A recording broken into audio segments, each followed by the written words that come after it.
The Medco bee fire is one of the first large fires in Southern Oregon for the 2019 season. And as you can see behind me, there are some areas that are still burning and need to be cleared before this is fully contained. This is the top right here of this fire. And so generally, unless you have a wind component that's going to override topography is going to win out. And you can tell we're on a real steep hill here. And so judging by that, we can tell that this fire has traveled up the hill. A fire that began over the weekend burned across several hundred acres of private land between Butte Falls and Prospect.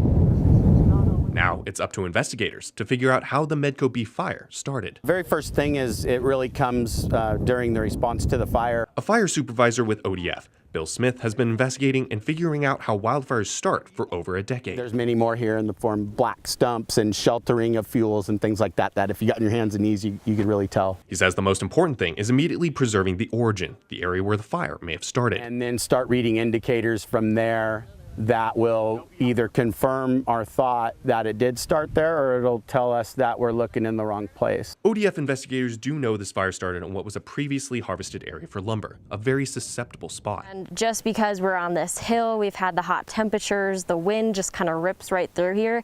It was really the perfect storm for this area to just take off. However, while this is the first big fire of the year, ODF says at this time, it's not an indicator the beginning of fire season is here. These types of fires can happen at any point, but the agency says fuels are looking good and will hopefully hold off fire season for another month.